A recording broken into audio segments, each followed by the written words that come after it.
All right, my name is Taylor Freeman, and I am so excited and honored to be here today to talk to you about the next great technological revolution.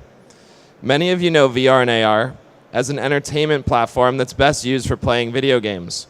And I'd say that's honestly like using your laptop to just play Minesweeper. VR and AR are not toys that make computers more fun. They're the next generation of computing and the next step in human evolution. My company, Upload, is dedicated to accelerating the adoption of this technology. In 1946, ENIAC was completed at the University of Pennsylvania. It's considered by most experts to be the world's first functioning computer. ENIAC was the size of several classrooms, occupying 1,800 square feet of space. It cost $500,000 and was described by the press as the giant brain that would calculate missile trajectories for the US Army during World War II. This thing was a 50-ton monstrosity of vacuum tubes and sparking wires. This brain was barely smarter than the calculator on your phone today. 50 years after ENIAC, something new was created that contained all the power of that first computer. However, rather than taking up an entire Pennsylvania lecture hall, this little beauty was only 7 millimeters by 5 millimeters. The silicon age had arrived. Silicon chips and the microprocessors they helped to create are a great representation of how computers have progressed since their great-grandfather ENIAC helped us topple Hitler. Modern computers are hundreds of thousands of times more powerful than ENIAC, but their essential components have stayed the same: a processor, a display, and a mechanical input method.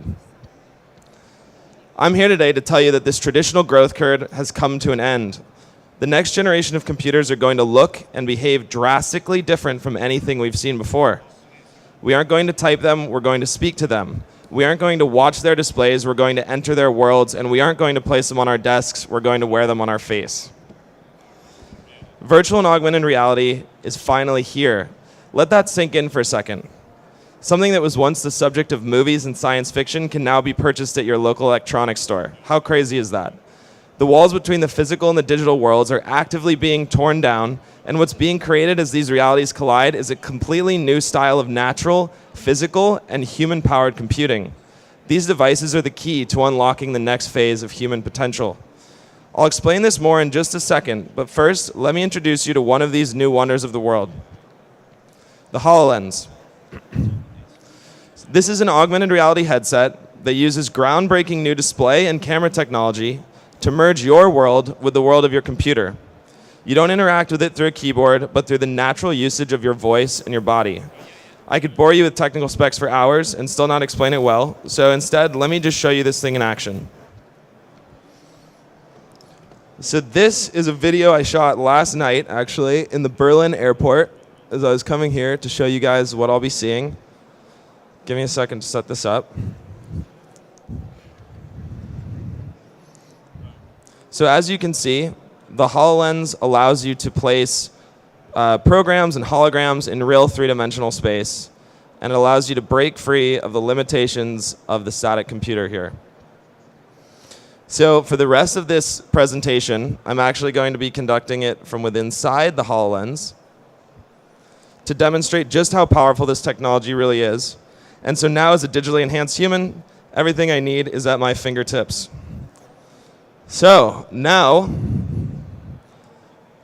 I want to actually talk about one more thing: the manufacturer of HoloLens, Microsoft. Microsoft is the kingpin of modern computers, and people at the company are always telling me that what I'm wearing right now is the future of personal computing. This is not some startup trying to create a disruption. This is the market leader making a powerful statement on the future of its main technology. Microsoft did not just buy this thing to be a toy. They did not build this thing to be a toy. They built it to replace the laptop in your bag, the PC in your office, and the phone that's in your pocket. And you see other companies like Facebook, Google, and Sony are all betting on VR and AR technology as well. And they're investing billions of dollars, not millions of dollars. And what they're creating today are the early products that will be the next generation of computing. But why? Some of you might be asking, why are all these companies flushing away billions of dollars just to make some silly-looking thing I put on my face? And the reason is this: since the early days of ENIAC, computers have essentially been about one thing: increasing mankind's capabilities. So computers could exist to do what we can't. And immersive computing is all about merging us with technology in never-before-seen ways so that the list of what we cannot do shrinks and shrinks. So next, I'm going to highlight just a couple of the ways immersive technology is creating a more capable human race. Healthcare. Let me just move this screen a little bit here. Healthcare is one field that's experiencing some of the most immediate and dramatic benefits of immersive computing.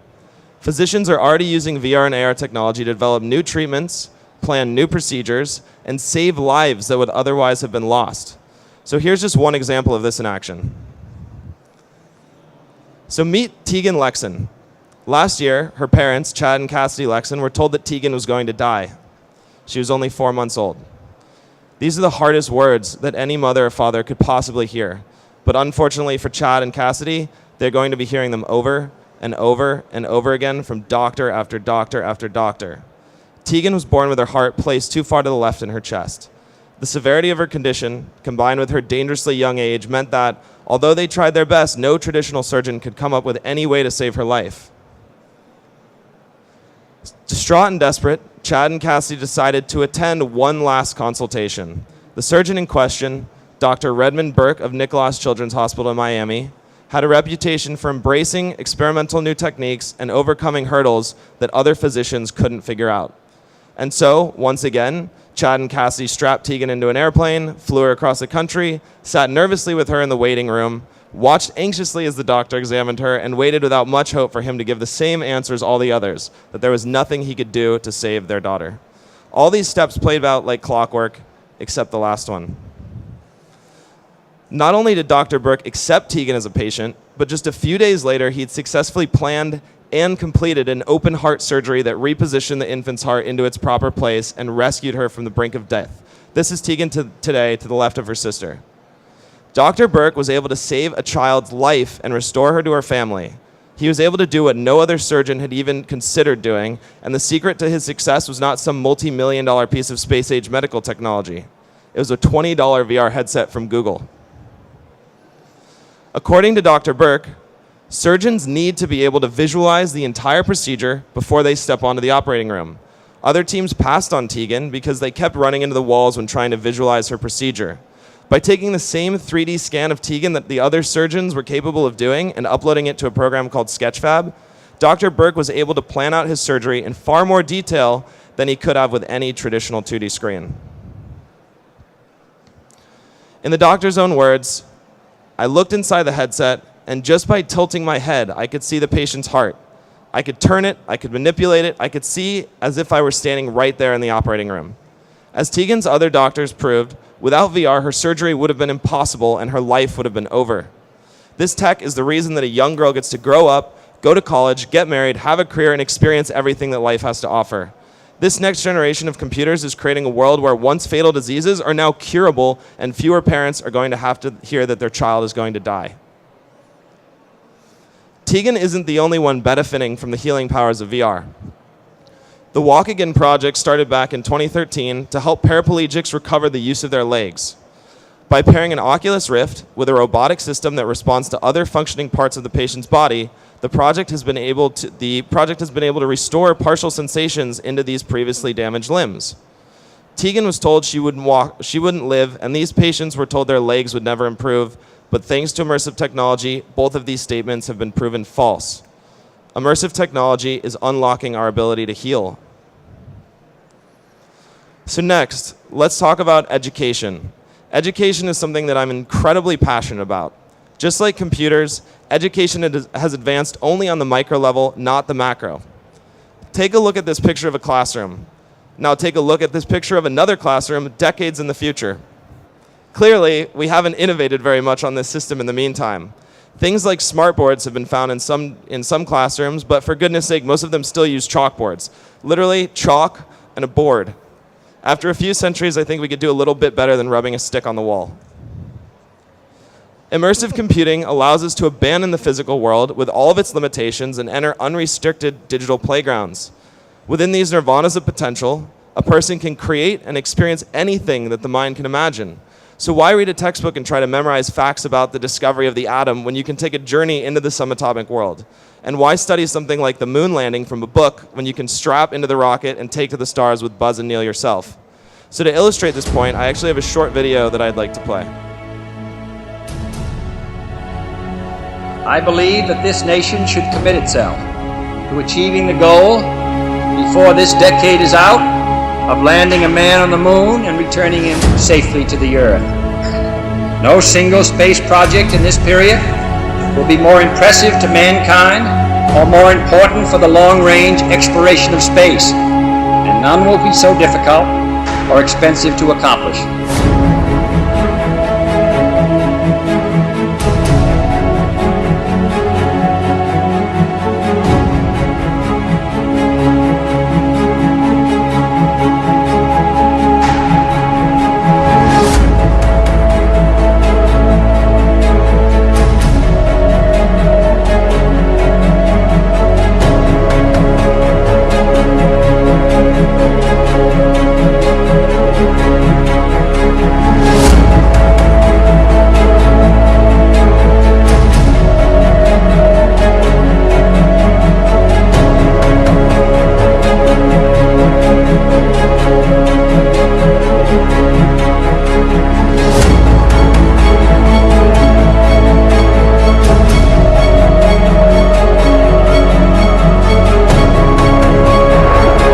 Tranquility Base here. The Eagle has landed.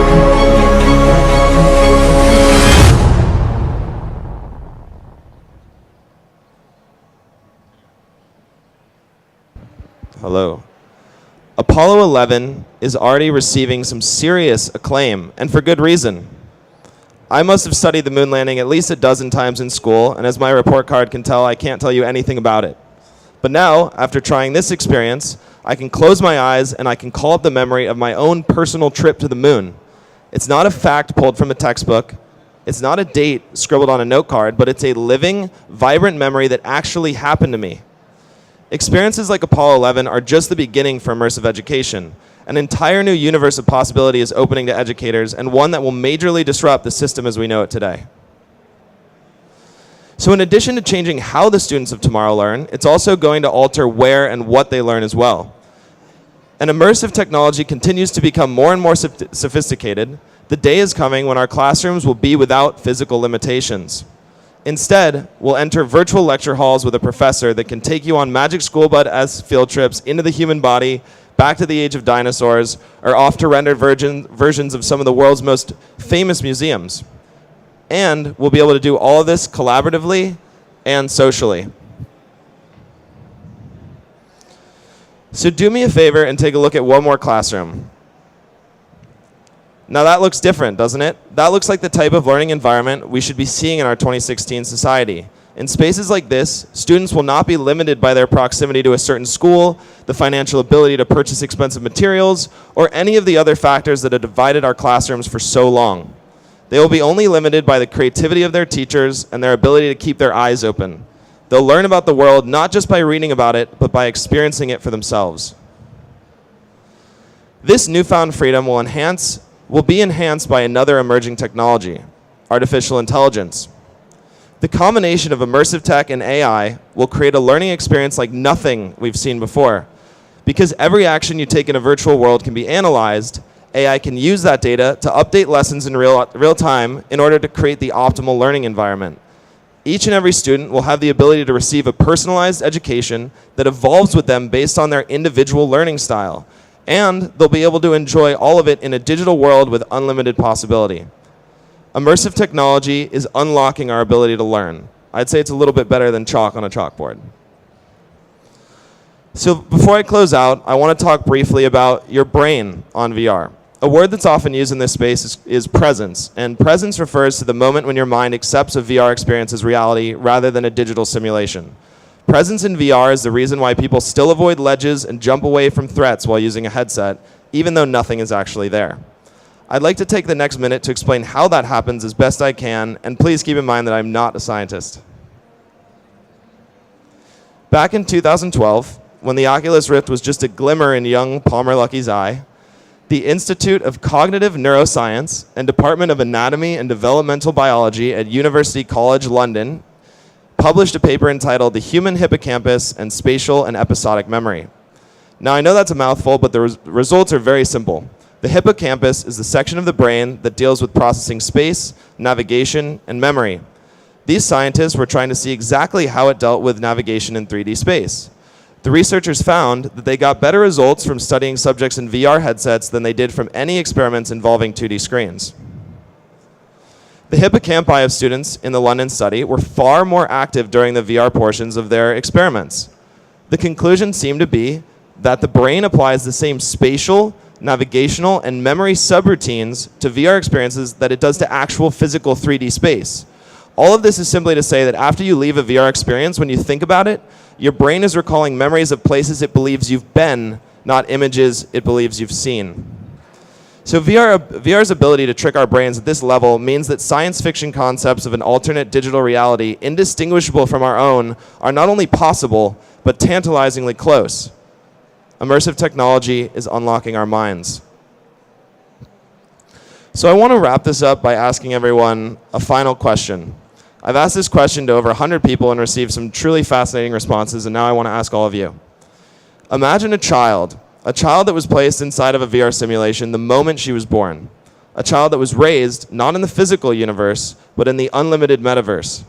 This child would grow up with abilities and powers far beyond you and I. She could teleport to any environment, she could instantly generate any object, and she could connect face-to-face with anyone, no matter their physical location. Now, I want you to imagine that on her 16th birthday, you went to the middle of the forest and took off the headset, revealing the current world.